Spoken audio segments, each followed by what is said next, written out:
오늘은 출애굽기 20장 1절에서 6절 말씀 본문으로 자유대헌장, 자유대헌장 이런 제목으로 말씀 나누겠습니다. 성도 여러분은 자유라는 단어를 들으면 어떤 이미지가 떠오르십니까? 아마 미국 뉴욕 항구에 있는 자유의 여신상이 떠오르는 분도 있으실 것이고 다른 여타의 것들이 생각나는 분도 계실 텐데요. 혹은 역사상 가장 유명한 자유의 문서인 마그나 카르타를 떠올리는 분도 계실지 모르겠습니다. 1215년에 영국의 왕이었던 존 왕이 백성들에게 무자비한 세금을 부과하고 권력을 함부로 휘둘렀습니다. 여기에 대해서 분노한 귀족들이 왕에게 저항을 했고 왕의 권력을 제한하고 백성들에게 권리를 보장해 주는 대헌장에 서명을 하도록 강요를 했습니다. 이것을 마그나 카르타라고 부릅니다. 마그나 카르타는 폭군으로 군림을 하던 왕의 권력으로부터 백성들을 보호하고 백성들이 인간으로서 누려야 할 최소한의 자유를 보장하기 위한 일종의 법이었습니다.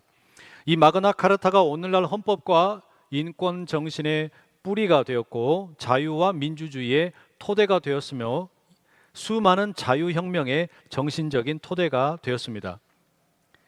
자유라는 단어를 사전적으로 찾아보게 되면 남에게 구속을 받거나 무엇에 얽매이지 않고 자기 뜻에 따라 행동하는 것이라고 나와 있습니다. 여러분에게 질문 드리고 싶습니다. 여러분은 자유롭습니까? 대답을 안 하기로 작정을 하신 것 같습니다. 그것도 여러분의 자유입니다. 자유롭지 않다면 자유롭고 싶습니까? 자유롭고 싶다면 어떤 자유를 누리고 싶으십니까?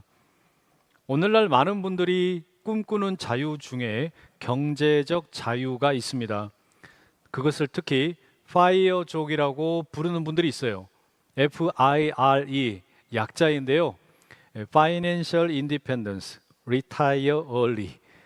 이게 이를테면 젊은 나이에 은퇴를 하기 위해서 순자산이 10억, 20억 혹은 100억 정도를 목표로 설정을 하고 아주 극도로 전략을 하면서 투자를 잘해가지고 이 자산을 늘려서 조기 은퇴를 하자, 이런 운동입니다.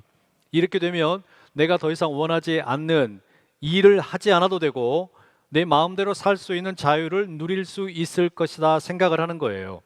그런데 과연 정말로 우리가 일과 돈으로부터 자유를 얻게 되면 진짜로 자유를 얻게 될까요? 지혜로운 저축과 성실은 성경이 권장하는 내용입니다. 하지만 목표가 내 마음대로, 내 뜻대로 그와 같은 자기 중심에 있게 되면 이것은 진정한 자유가 될 수 없습니다. 오늘 우리가 마주한 이 10계명은 우리를 억압을 하는 수많은 규칙들처럼 보입니다. 그러나 사실 이 말씀은 우리를 죄와 사망이라는 폭군으로부터 지키기 위해 하나님께서 친히 선포하신 자유대헌장입니다. 영적인 자유대헌장이라 할 수 있습니다.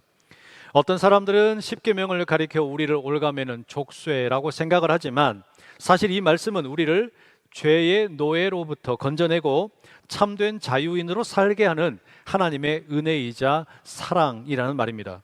그래서 오늘 10계명 본문이 시작을 하는 20장 1절과 2절은 이렇게 시작을 합니다. 함께 읽어보겠습니다. 시작.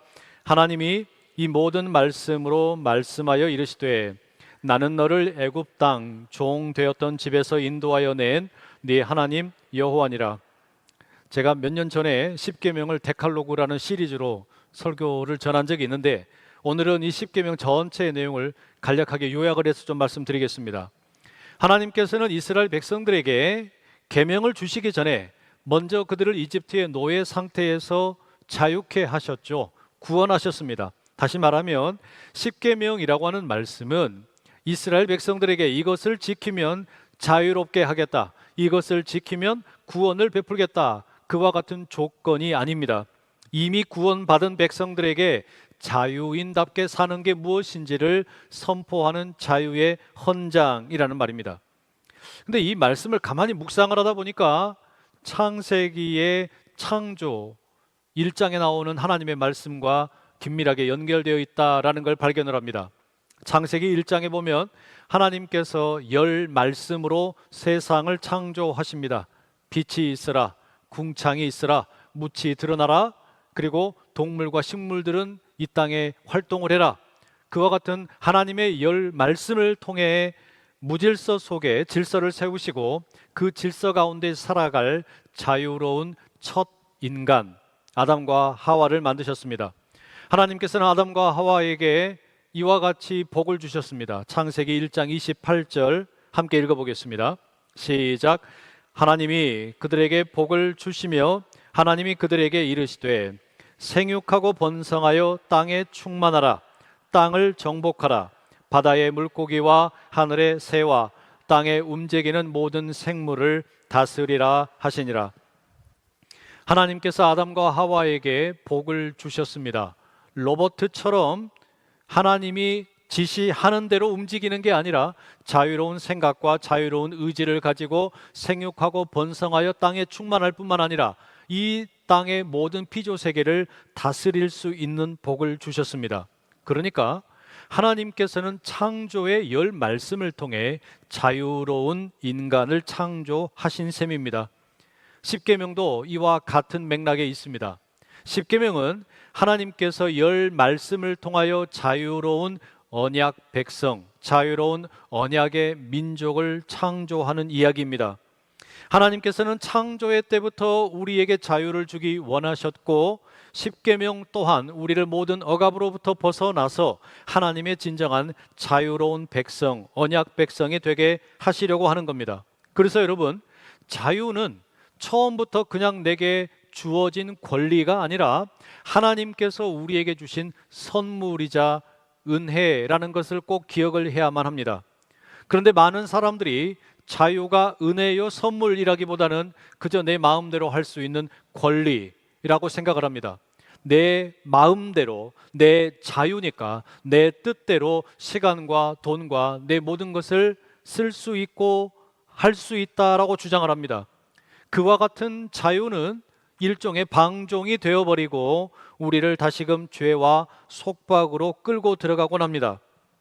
그래서 여러분, 십계명은 우리가 종이 아니라 자유인으로서 어떻게 살아야 하는가 구체적으로 보여주고 있는데 크게 보면 2개의 말씀으로 이루어져 있습니다. 첫 번째에서 4번째까지는 하나님과 관계된 말씀입니다. 노예였던 이스라엘은 이집트에서 파라오를 섬기며 그에게 짓눌려 살았습니다. 이집트의 수많은 우상들을 어쩔 수 없이 섬기면서 살았습니다. 그런데 하나님은 이 첫 번째 계명을 통해서 오직 너희들은 나만 숭배해라, 나만 섬겨라 말씀을 하십니다. 왜 이렇게 말씀을 하시느냐? 오직 하나님만 섬기게 될 때 우상의 노예가 되지 않기 때문입니다. 그리고 5번째에서 10번째 계명은 이제 이웃들과의 관계에 대한 말씀입니다. 건강한 사회는 건강한 개인과 가정으로부터 시작이 됩니다. 부모를 공경하라는 말씀은 개인과 가정을 세우는 자유입니다. 살인하지 말아라, 도둑질하지 말아라는 말씀은 이웃을 보호하는 자유입니다. 탐심을 버리라는 말씀은 끝없는 비교와 시기심, 바로 그런 것에서 벗어나는 자유입니다. 결국에 부모를 공경하고 탐심을 버리게 될 때 우리는 이웃들과의 관계 가운데 진정한 자유를 누리며 살게 됩니다. 그런데 이 십계명의 말씀을 자유의 관점에서 다시 들여다보면 또 다른 방법으로 둘로 나눌 수가 있어요. 하나는 소극적인 자유이고 또 하나는 적극적인 자유입니다. 소극적인 자유란 무엇으로부터의 자유입니다. 표현된 양식으로 따르자면 하지 말아라 라는 표현입니다. 10개의 말씀 가운데 8개가 해당합니다. 우리는 흔히 이와 같은 금지의 명령을 속박이라고 생각을 하지만 사실 이 말씀들은 우리를 억압하기 위한 것이 아니라 자유롭게 하기 위한 하나님의 배려입니다. 우상을 만들지 말라는 말씀은 우리를 우상의 노예로부터 자유롭게 만드는 것이고, 탐내지 말라라는 말씀은 우리를 끝없는 비교와 불만으로부터 자유롭게 하기 위한 것입니다. 따라서 이와 같은 하지 말아라라는 말씀은 우리를 제한하려고 하는 족쇄가 아니라 우리가 누려야 할, 지켜야 할 사랑의 울타리가 되어주고 있는 겁니다.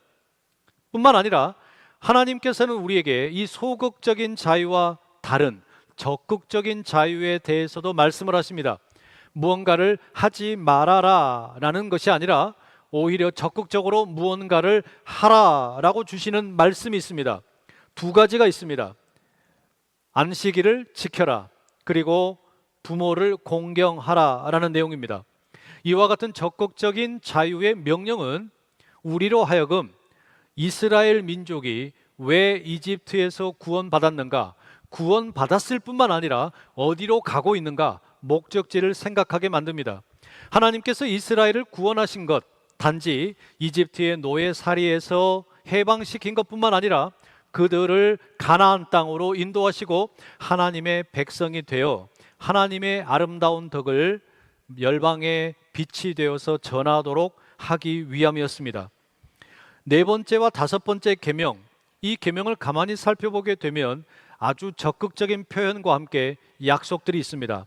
안식일을 거룩하게 지켜라. 이 말씀을 먼저 보십시오.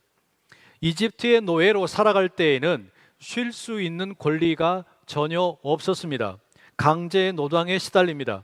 그런데 하나님께서는 6일 동안 열심히 일하고 일곱 번째 날이 되거든 쉬라고 말씀하십니다. 그런데 이것은 단순하게 노동으로부터의 휴식이 아닙니다. 많은 현대인들이 경제적 자유를 추구하면서 오히려 더 많은 노동과 경쟁에 자기 자신을 묶어두고 있습니다. 돈을 더 많이 벌기 위해서, 그리고 시간을 효율적으로 쓰기 위해서 쉬지 않고 달려다닙니다. 일과 돈의 노예가 되지 않기 위해 발버둥을 치는데 오히려 일과 돈의 노예로 더 전락을 하는 것 같습니다. 뭔가 잘못된 거 아닌가요? 왜 그럴까요? 뭐가 잘못됐을까요? 경제적 자유를 추구하는 운동에 빠진 것이 있습니다. 저축을 하고 성실하게 사는 거 너무 중요한데 일과 돈의 노예가 되지 않겠다는 것은 알겠는데 그것이 무엇을 향한 자유인지는 모르겠어요. 일로부터 해방이 되었다. 그리고 돈으로부터 해방이 되었다. 그리고 나서 뭐 할 거냔 말이에요. 일과 돈으로부터 해방이 된 이후에 그 자유를 가지고 뭐 할 거냐 물었을 때 답이 없어요. 안식일을 거룩하게 지키라, 안식일을 기억하여 거룩하게 지키라는 이 말씀은 바로 그런 점에서 의미가 있습니다. 본문의 10절 이하에 보면 안식일을 지키라는 이 말씀은 그저 개인에게만 해당하는 말씀이 아니에요. 아들과 딸, 남종과 여종, 가축과 손님까지 모두가 함께 지켜야 하는 계명입니다. 내 집안에 있는 모든 식구와 방문을 한 손님, 나아가 내가 기르고 있는 가축들, 그리고 심지어는 경작하는 땅까지도 함께 안식을 누려야 합니다. 그러니 안식일을 거룩하게 지키라는 말씀은 개인이 일과 돈으로부터 해방되기 위해서 10억, 20억, 100억을 모으고 조기 은퇴하는 경제적 자유를 추구하는 것과는 완전히 다릅니다. 단지 일과 돈의 노예가 되지 말라는 소극적인 의미를 뛰어넘어서 결정적으로는 우리의 삶을 이웃과 더불어, 심지어는 가축들과 짐승들과 더불어, 또 우리가 발을 디디고 살아가는 땅과 함께 보다 의미 있게 풍성하게 살라라는 요청입니다. 가족과 함께, 이웃과 함께, 짐승들과 함께 하나님을 예배하고 하나님의 창조 질서를 회복을 하고 기후 위기를 극복을 하면서 이 하나님의 이름을 온전히 드높이는 적극적인 자유인의 삶을 살아라 요청을 하는 겁니다. 그러면 다섯 번째 계명은 어떻습니까? 부모를 공경하라. 다른 것들은 다 하지 말아라라고 되어 있는데 부모를 공경하라라는 이 계명의 의미는 뭐겠습니까? 20장 12절 말씀 우리 같이 함께 읽어보실게요. 시작. 네 부모를 공경하라. 그리하면 네 하나님 여호와가 네게 준 땅에서 네 생명이 길리라.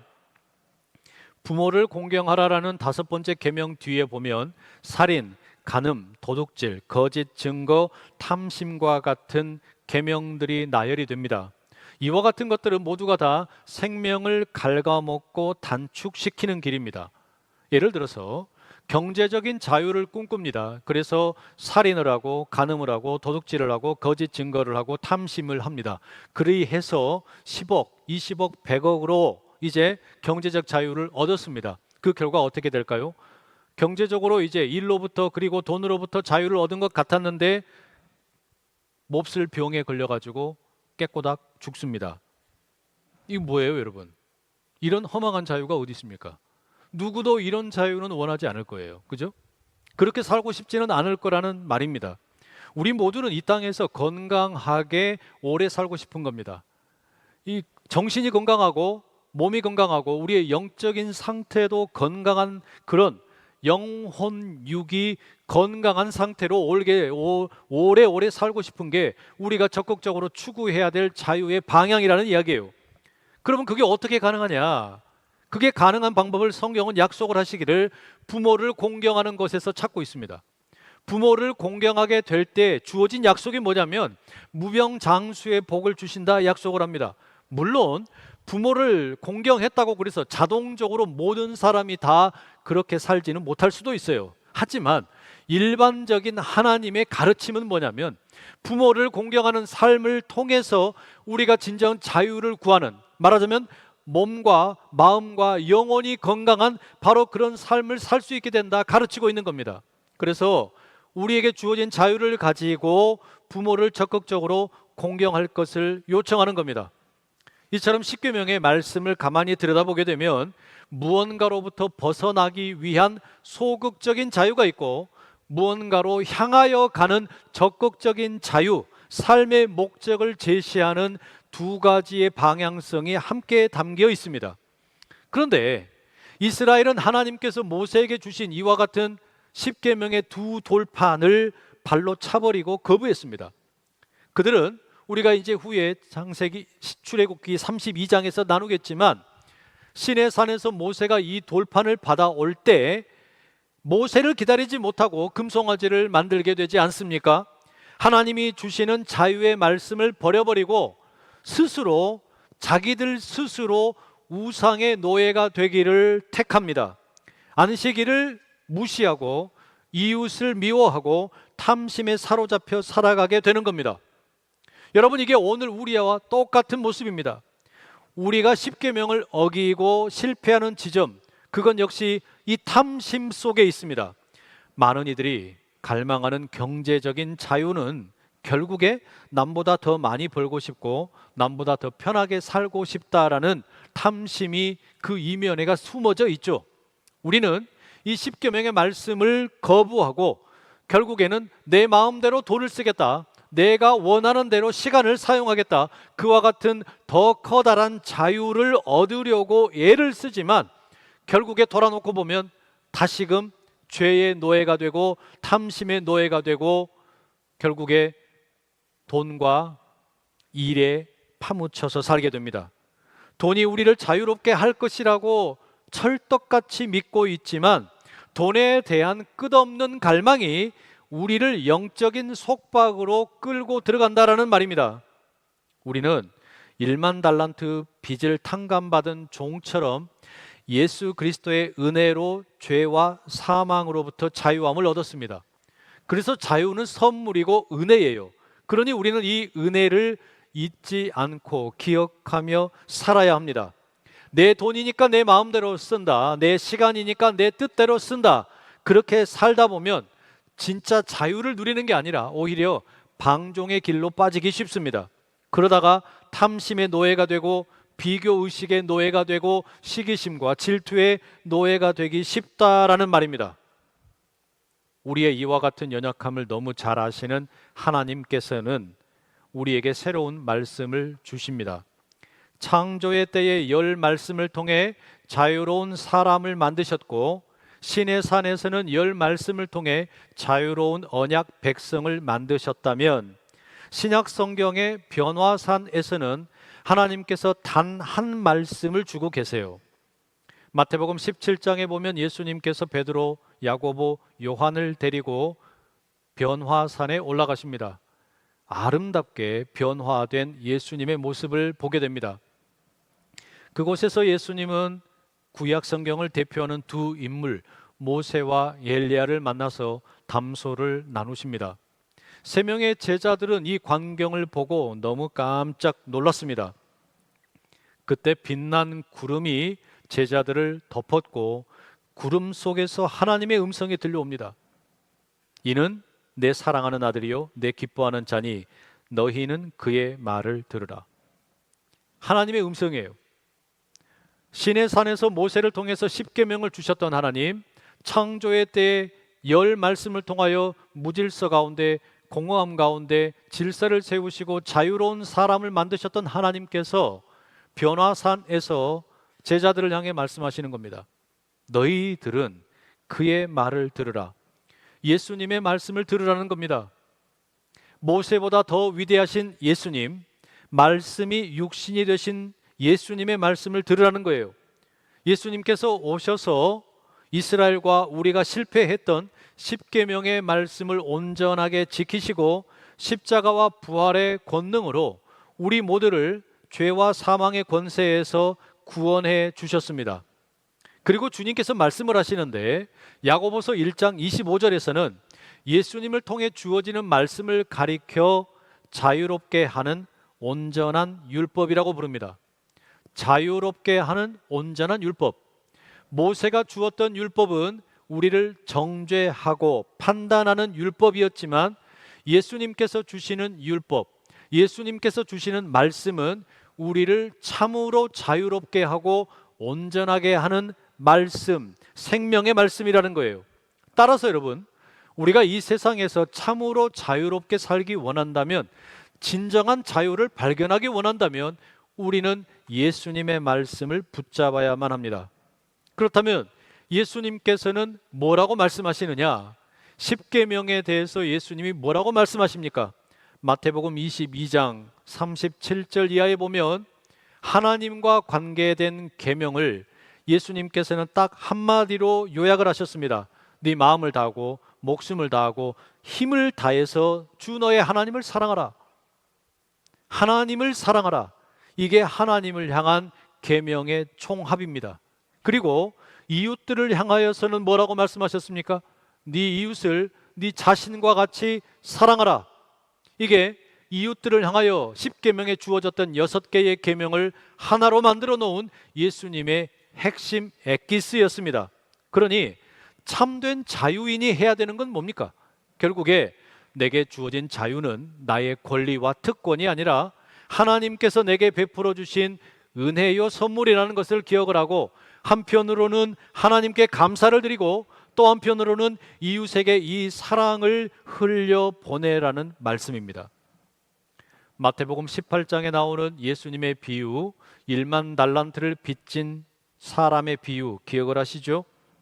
왕에게 1만 달란트의 빚을 졌습니다. 평생을 갚아도 갚을 수가 없는 빚입니다. 그런데 왕이 그 커다란 빚을 탕감시켜 주었습니다. 빚으로부터 탕감이 되었다는 이야기는 이제 더 이상 채무에 사로잡힌 빚쟁이가 아니라 자유인이 되었다는 이야기입니다. 자유롭게 되었습니다. 그런데 이 사람이 자기에게 100데나리온 빚진 사람을 잡아다가 옥에 가두어 버립니다. 이 소식을 왕이 듣고 크게 진노했습니다. 그리고 그 사람에게 말합니다. 내가 너에게 빚을, 그렇게 커다란 빚을 탕감해 주고 자유인이 되게 했는데 어찌 너는 너의 동료를 불쌍히 여기지 않느냐?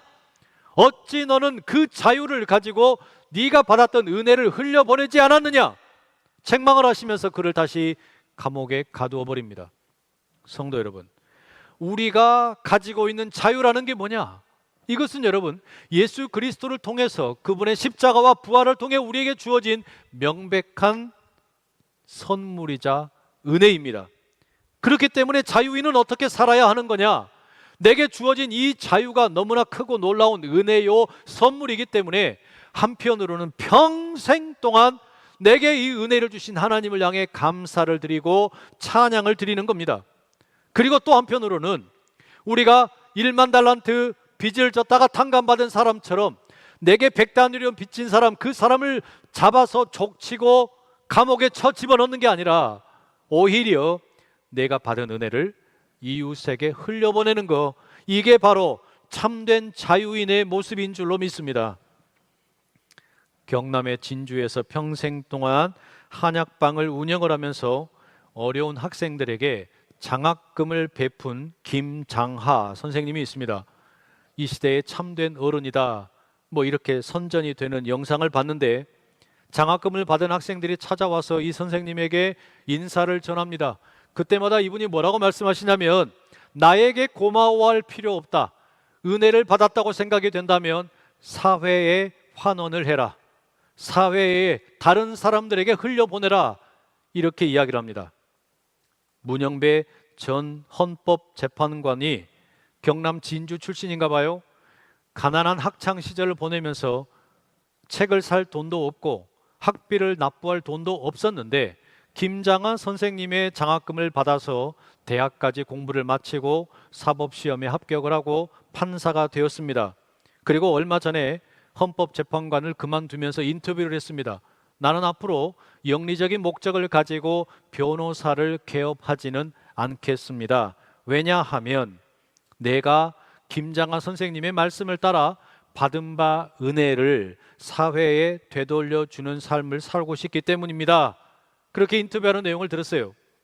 저는 김장하 선생님이나 문영배 재판관이 그리스도인인지 아닌지 그것은 잘 모르겠습니다. 다만 이분들의 삶의 모습이 오늘 우리가 십계명과 예수님의 말씀에 나타난 참된 자유인의 삶이 어떤 것인가, 이걸 알려주는 것은 맞는 것 같습니다.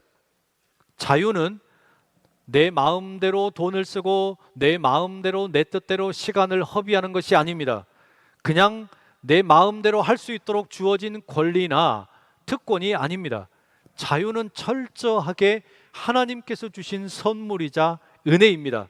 따라서 우리는 하나님에게는 베풀어 주신 은혜에 대한 감사의 찬송을 올려드리는 것이고, 이웃들에게는 내가 받은 은혜를 흘려보내는 것, 바로 그게 진정한 자유인의 삶인 줄로 믿습니다.